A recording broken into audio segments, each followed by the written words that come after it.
My wife's voice cut through our kitchen like a thrown plate. Apologize to my son right now, Mark, or we're getting a divorce. The words hit me so hard I felt them in my molars. Karen stood by the sink with her arms crossed, chin lifted, eyes bright, with that stubborn shine she got when she decided she was right, and the world could just adjust.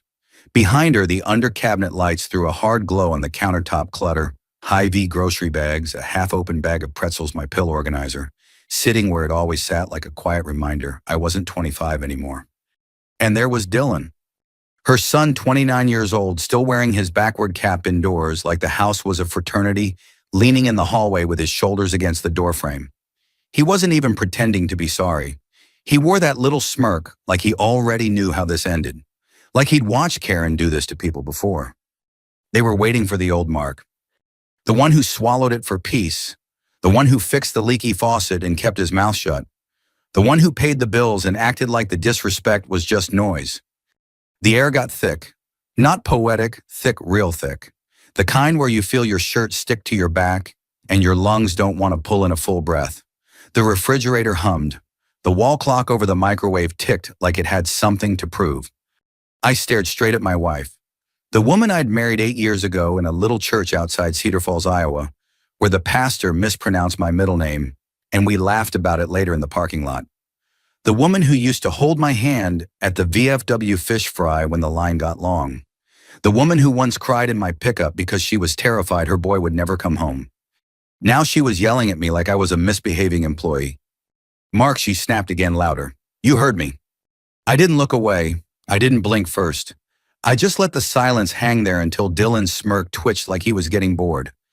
In the back of my head, like a voice from a different life, I heard my dad, Harold Reynolds, born and raised in Grundy Center, the kind of man who could fix a combine with baling wire and shame. A man who begs today, pays forever. My jaw tightened. I felt the ache in my left shoulder where arthritis had been chewing for years, like even my body was tired of holding things together. I glanced past Karen right at Dylan. He'd moved back into our house 3 months earlier, just for a little while after he got fired from his sales job in Des Moines. That's what Karen said anyway.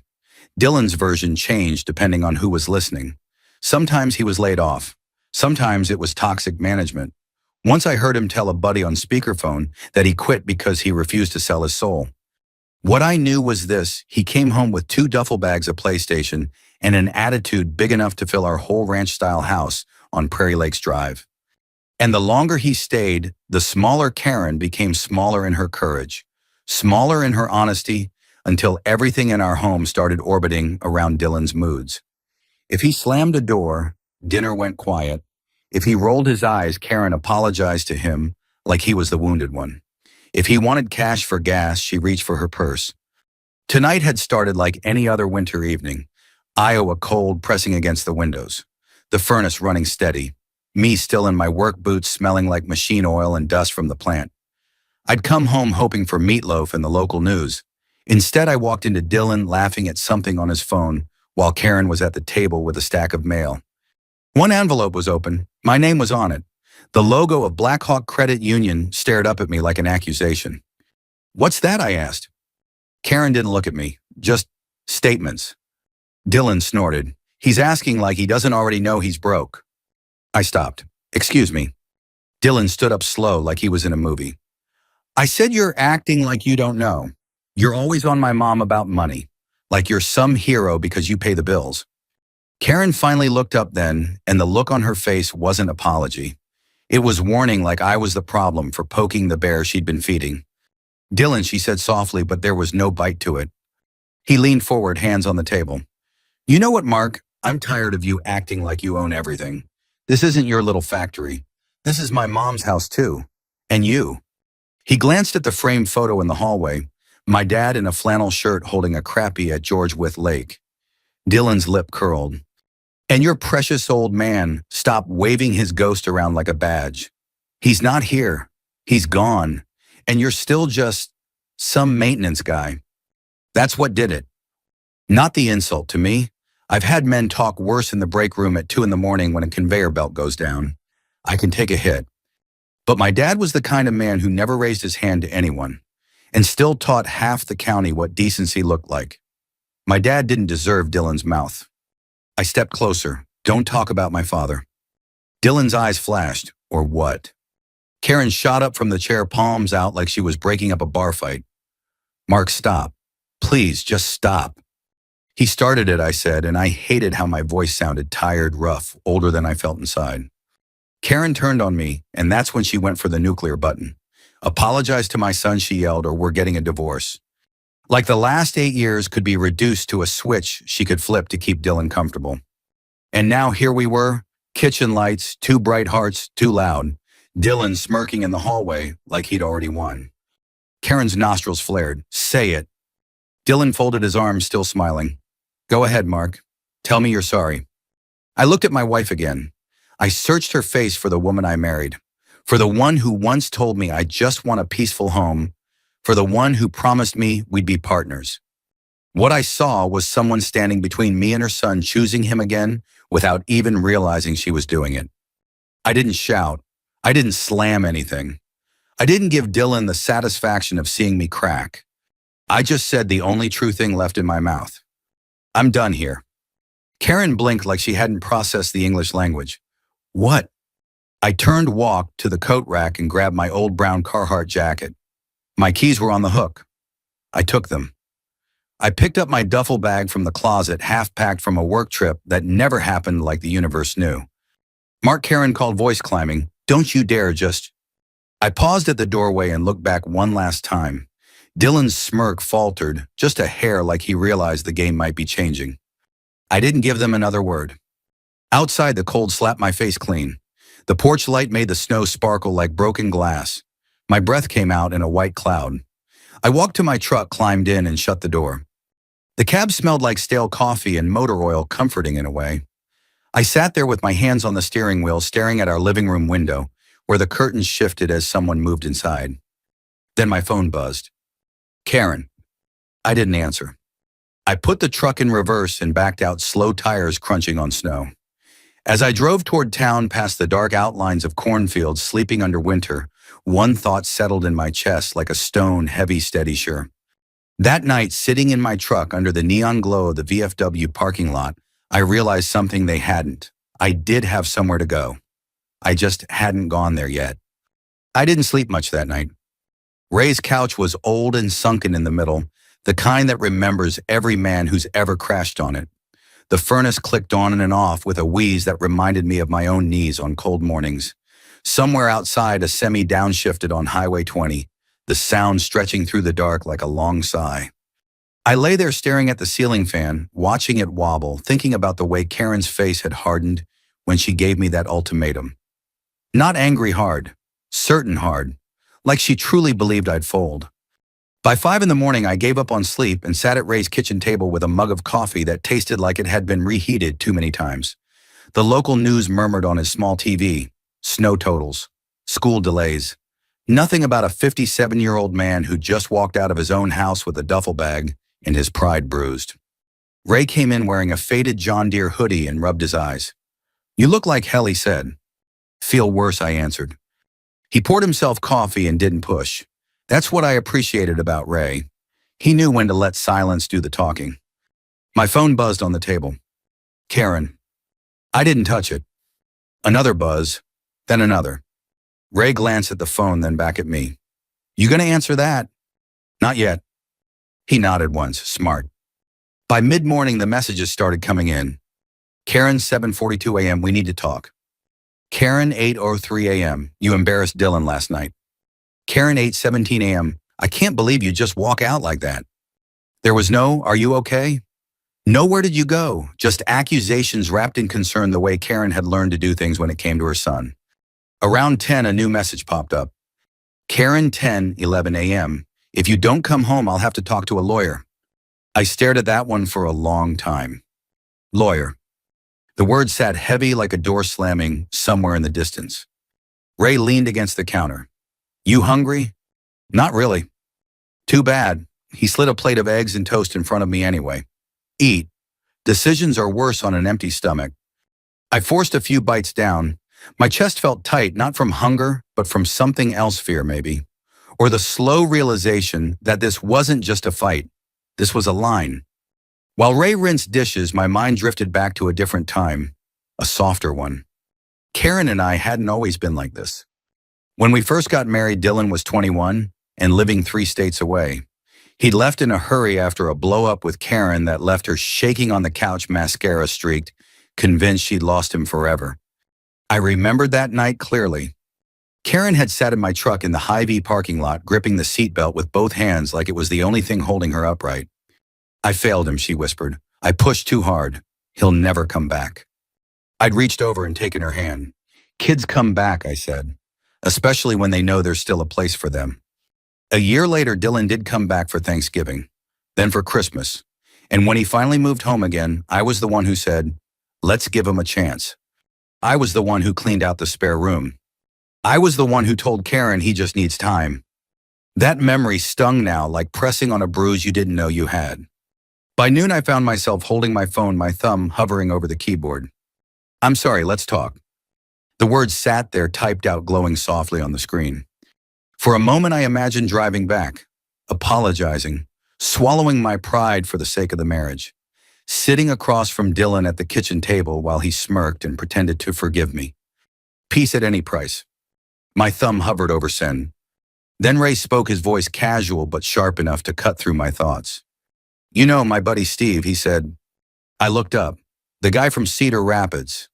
"Yeah, same age as us. Wife gave him an ultimatum like that once. He apologized. Thought he was being the bigger man." Ray shook his head slowly. "She learned something that day." "What?" "That if she pushed hard enough, he'd cave. Took her 5 years to clean out his retirement and leave him with a rented room and a bad back." The room went quiet. I looked back at my phone. The words were still there. "I'm sorry, let's talk." In my head, my father's voice came back clear, as if he were sitting across from me at that table cap, pulled low hands wrapped around a mug. "A man who begs today pays forever." I exhaled long and slow. Then I deleted the message. The screen went blank. Ray didn't smile. He just nodded once, like he'd seen this moment before, and respected the weight of it. That afternoon, while Ray went out to run errands, I drove downtown to Black Hawk Credit Union. The building sat on the corner like it always had, brick, sturdy, unpretentious. The kind of place that remembered your name if you'd been there long enough. Inside, the heat hit me along with the smell of old carpet and fresh coffee. A young teller smiled politely. I asked to see someone about past refinancing documents. "Name?" she asked. "Mark Reynolds," I said. "Account ending in 482. She typed, glanced at the screen, and her eyebrows lifted just a touch. "One moment, Mr. Reynolds." I sat in a chair near the window, watching cars crawl past on icy streets. My hands rested on my knees, steady now. Not calm, but focused. A man in his 40s with wire-rimmed glasses came out and shook my hand. "Mark, haven't seen you in a while. I need copies of the refinancing paperwork from 3 years ago," I said. "The full packet." He nodded. "The ones from when your father passed?" "Yes." "That'll take a few minutes," he said. "You want coffee?" I declined and waited. As I sat there, something shifted inside me. Not anger, not even resolve. Clarity. Karen had always assumed I handled the boring stuff. Bills, paperwork, contracts. She signed where I pointed, trusted me to keep things running. And she'd never once asked what any of it meant. When the man returned with a folder thick enough to thump on the desk, I felt a strange calm settle in my chest. I didn't open it right away. I just rested my hand on the cover and thought about the way Karen had looked at me in the kitchen, so sure I had nowhere to go. They assumed I'd come crawling back to save my credit, my house, my marriage. They were wrong about one thing, and that one thing was going to cost them everything. I opened the folder in my truck, not inside the credit union. Some things deserve privacy. The paper smelled faintly of toner and old files the way official documents always do. I spread them across the passenger seat, smoothing the corners with my palm, like they might talk back if I handled them rough. There it was, the refinance paperwork from 3 years earlier. The notary stamp, the signatures, mine neat and steady. Karen's rushed and slanted like she'd been thinking about something else. I remembered that afternoon clearly now. Karen had been distracted. Dylan was calling again, angry about something, convinced the world was unfair. She'd skimmed the documents while standing at the counter, pen tapping. "Is this all standard?" she'd asked. Yeah, I said, just protection stuff. Fine, she said, already half turned away. You always handle this. That was true, I always did. Back then, I'd listened to a quiet man at the credit union, a gray-haired advisor, who'd known my father explain things slowly without drama. He talked about contingencies, about how second marriages sometimes got complicated, about how protecting assets wasn't about mistrust. It was about foresight. People don't plan to fall apart, he'd said. They just don't plan for when they do. At the time, I thought I was being careful, responsible. Now I realized I'd been building a door I never thought I'd walk through. The language was plain once you looked at it without fear. The house, the refinancing, the asset structure tied to accounts in my name, the protections that kicked in if shared funds were misused or if someone attempted to leverage property without proper authorization. Nothing sneaky, nothing illegal, just thorough. I sat back in the truck and let out a breath I didn't know I'd been holding. I wasn't trapped. I drove back to Ray's place and spent the rest of the afternoon reading everything twice. I made notes in the margins with a pen. Ray handed me the ink, scratching loud in the quiet room. I didn't feel clever. I felt sober. That night, Karen called again. I watched the phone buzz across the coffee table like it was alive. I didn't answer. Instead, I poured myself a glass of water and stood by the window. Snow fell slow and steady, covering tire tracks, like erasing evidence. For the first time since walking out, I felt something close to solid under my feet. The next morning, I made an appointment with a local family attorney, someone whose name I'd heard at the VFW more than once. Not a shark, just steady. The kind of man who explained things in terms you could take home and sleep on. We sat in his small office above a hardware store downtown.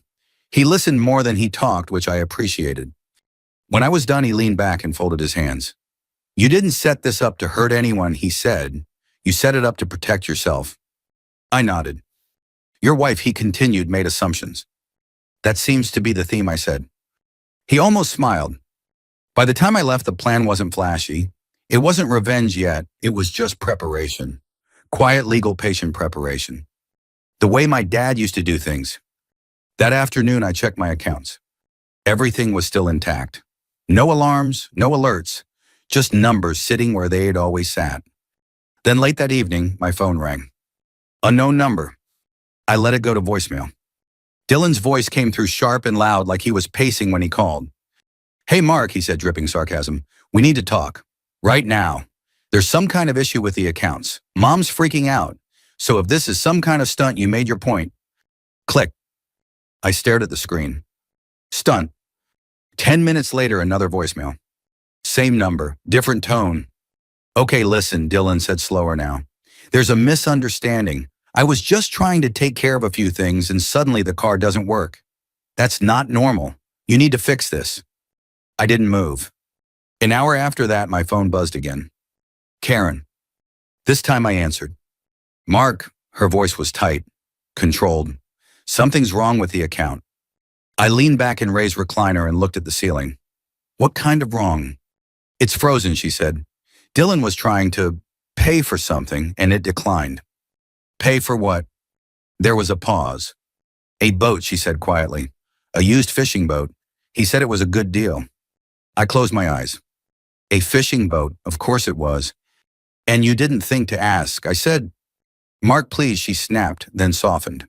This isn't the time. The bank called. They said they needed your authorization. I let the silence stretch. Not to punish her, to let the truth breathe. I didn't authorize anything I said. Well, you need to, she replied, frustration creeping in. This is ridiculous. We can't have accounts just locking up like this. Karen, I said, keeping my voice level. Your son tried to use shared funds without my consent. He lives here, she said. He's family. So am I said. Another pause, this one heavier. We'll talk about this when you come home, she said, the old certainty creeping back in. I'm not coming home, I replied. The line went dead. Over the next 2 days, the calls came in waves. Dylan angry, then Dylan pleading, then Dylan pretending to be reasonable. Karen left messages too. The first was clipped and demanding. The second was tight with worry. By the third day, her voice cracked in a way I hadn't heard in years. Mark, she whispered into the phone. I don't understand what's happening. Please call me. I listened to each one once. Then I put the phone face down. I wasn't enjoying this. That surprised me. What I felt was something closer to relief. The chaos they'd lived with, the shouting, the entitlement, the assumptions had finally run into something solid. Not me yelling, not me threatening. Paper, time, truth. On the third evening, as the sun dropped behind the snow-covered roofs, I picked up my phone and typed a single message. We'll talk, publicly. I sent it before I could second-guess myself. As the screen dimmed, I thought about how strange it was that all of this years of tension, months of resentment, one shouted ultimatum was coming down to paperwork and patience. I wasn't going to fight. I wasn't going to beg. I was just going to let the truth speak for itself. In front of everyone who mattered. The first voicemail came in at 7:18 the next morning. I was sitting at Ray's kitchen table again, the same chipped mug in my hands, the same gray Iowa sky pressing against the window. I let the phone ring itself quiet and waited for the notification. New voicemail. I didn't listen right away. I finished my coffee first. That felt important. When I finally pressed play, Dylan's voice exploded out of the speaker. Mark, what the hell is wrong with you? He snapped. I could hear wind in the background like he was pacing outside. You think you can just lock us out of our own money? That card got declined in front of people? Do you have any idea how that made me look? I pictured it without trying. Dylan standing in some marina office or sporting goods store, credit card sliding back across the counter, the clerk giving him that polite, embarrassed smile. I almost felt sorry for him. Almost. You're pulling some kind of power move, Dylan continued. You always do this. You act calm like you're the smartest guy in the room, but you're just being petty. Mom's losing her mind over here. So congratulations, you win. Now fix it. The message cut off hard. I set the phone down and stared at the tabletop, the wood grain worn smooth by decades of use. I thought about the number of times Dylan had said, fix it in my house, when the Wi-Fi went down, when his car wouldn't start, when life didn't hand him what he thought he deserved. The second voicemail came less than an hour later. Same number, different voice. Okay, Dylan said, slower this time, almost careful. Look, maybe I came in hot earlier. That's on me. This got blown out of proportion. I could hear him breathing like he was choosing his words. We can work this out. You don't need to make it a whole thing. Just unlock the account and we'll talk. I'll even apologize if that's what you want. There it was, the offer, the fake humility. I deleted the message without replying. By noon, the call stopped coming from Dylan. That's when Karen started.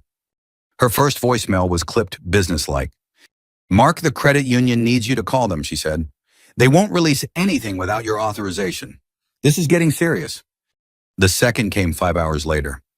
Mark, she said, and the edge was gone, now replaced with strain. Please, we need to sit down and talk. Dylan didn't mean for things to go this far. By the third day, her voice barely sounded like her own. Mark, she whispered, I don't know what to do. He keeps asking me what's happening and I don't have answers. Please call me. That one sat with me longer than the rest. I remembered Karen as she used to be laughing at dumb commercials, fussing over the garden in the spring, proud of the way I kept things running. I remembered her fear too, the way she clung to Dylan like if she let go, he'd disappear forever. Fear can make good people do bad math. On the afternoon of the third day, Ray came home early and found me sitting on the porch steps, coat pulled tight, phone in my hand. They still at it, he asked. Worse, I said. He sat beside me, the wood creaking under our combined weight. You okay? I thought about it. I think so, I said. Just tired. Ray nodded. That's normal. You're doing something hard. I looked out at the street. A plow rumbled past, throwing snow into neat white walls along the curb. Everything looked clean and sharp, like the town had been reset overnight. That evening, I drove past my old house without slowing down. The porch light was on. Karen's car was in the driveway. Dylan's too. I didn't feel the pull I expected. No urge to turn in. No instinct to fix things. Instead, I felt distance, clean, clear distance. Back at Ray's place, I listened to Karen's last voicemail one more time. The one where her voice cracked. I wasn't enjoying this. That mattered to me. This wasn't about punishing her. It was about ending something that had been rotting for a long time. I typed one message, just one. We'll talk, publicly. I stared at it for a second, then hit send. The phone went silent. That night, lying on the couch, I didn't hear my father's voice for once. I didn't hear Karen yelling. I didn't hear Dylan sneering. What I felt was something steadier than anger. I wasn't going to yell. I wasn't going to fight. I was just going to let the truth speak for itself. In front of everyone who mattered. The Black Hawk County Courthouse sits on a quiet block downtown, all limestone, and narrow steps worn smooth by 100 years of boots.